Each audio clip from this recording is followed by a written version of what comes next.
বন্ধুগণ, আজকে একটা গুরুত্বপূর্ণ ভিডিও আপলোড দিচ্ছি। যারা সনাতন ধর্মের লোক আছেন, যারা ধর্মচর্চা করেন বা করার মতো ইচ্ছা আছে, করতে পারেন না, সময় হবে, তাদের জন্য এই আপলোডটা দেয়া। অনুগ্রহ করে শ্রবণ করবেন এবং যারা শ্রবণ করবেন যদি ভালো লাগে তাহলে লাইক, কমেন্ট, শেয়ার এবং সাবস্ক্রাইবটা করে যাবেন। অবশ্যই ভিডিওটা দেখবেন। অর্থাৎ আমাদের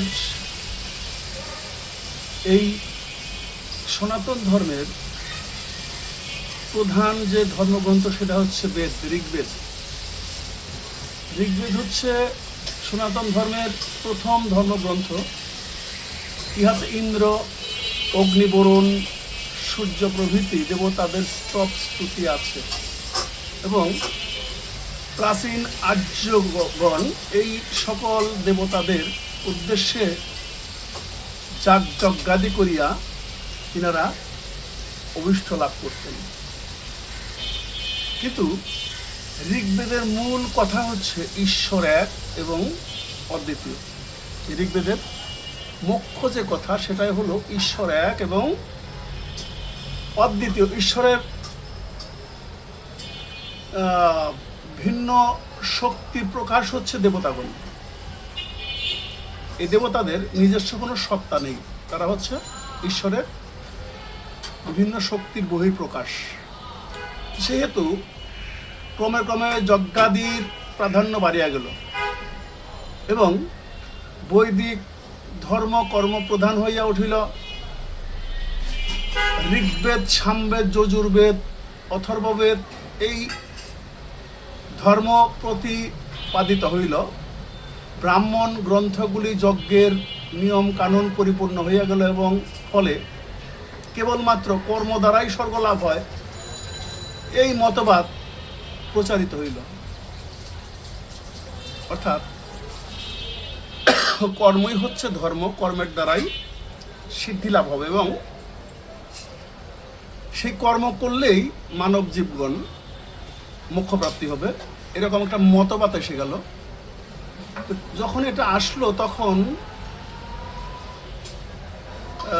এটা নিয়েও আবার ভিন্ন মতবাদের সৃষ্টি হলো। এই মতবাদ সকলেই মনোভূত হইল না।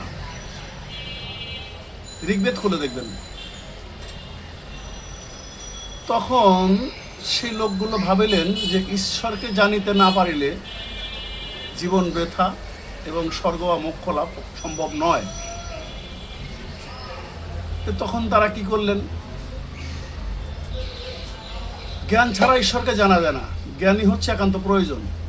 তাহলে জ্ঞানই যদি প্রয়োজন হয় তাহলে কর্ম দিয়ে তো আর হবে না। ঠিক এই মতবাদটা প্রকাশিত হয়ে গেল কিছু লোকের মধ্যে, বেশ কিছু সংখ্যক। কিন্তু এই মতবাদ সকলের মনোভূত হইল না। তাহলে এভাবেই বৈদিক ধর্মের দুইটি রূপরেখা প্রকাশিত হলো। একটি কর্ম, তাকে প্রধান দেওয়া হয়েছে, অপরটি হচ্ছে জ্ঞান, তাকে প্রধান দেওয়া হয়েছে। সেটা গীতায় আছে, কর্মযোগ এবং জ্ঞানযোগ। এই যে দেখেন ঋগ্বেদের সাথে যে গীতার মানে যোগাযোগটা, তো যাই হোক, ইহাতে এই জগতে সুখ শান্তি লাভ এবং পরলোকে স্বর্গ লাভ, আর জ্ঞান প্রধান ধর্মের ব্রহ্মসত্য, জগৎ মিথ্যা। এই যে জ্ঞানের পরিধি আস্তে আস্তে মানুষের পরিস্ফুটিত হতে লাগলো। এই দুইটি বিরোধে মতবাদ চলিতে থাকিলে সমাজের লোক বিব্রত হইয়া পড়িবে। অর্থাৎ এক শ্রেণীর লোক এক এক ধরনের কথা বলবে। ঠিক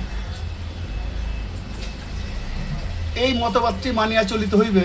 ধর্মের এই সংকট সময় আবির্ভূত হইল ভগবান অনাদিরাদি নারায়ণ শ্রী গোবিন্দ শ্রীকৃষ্ণ। তিনি তখন চিন্তা করলেন যে এই দুরবস্থা থেকে মানুষকে উত্তোলনের রাস্তা আমাকেই সৃষ্টি করতে হবে। তখন তিনি কি করলেন? তিনি কর্মবাদ জ্ঞানবাদের সহিত ভক্তিবাদের প্রবর্তন করিয়া গীতাকে প্রকাশ করলেন। জ্ঞান ভক্তি সমন্বয় সাধন করিলেন এবং এই জ্ঞান ভক্তি কর্ম উচিত অনুচিত বহু 18টা অধ্যায় সবগুলোকে একত্রিত করে তিনি ছোট্ট একটা বৃহৎ গ্রন্থ তিনি প্রকাশ করলেন কুরুক্ষেত্রের যুদ্ধে অর্জুনের সাথে কথোপকথনের মাধ্যমে।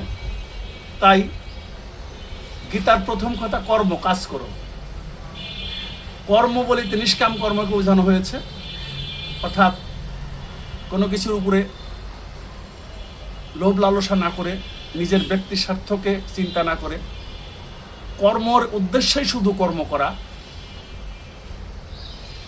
সেই কর্ম যদি কেউ করতে পারে আস্তে আস্তে তার জ্ঞানের বৃদ্ধি ঘটবে কর্মের মাধ্যমেই, এবং জ্ঞানের সঙ্গে সঙ্গে জাগবে ভক্তি।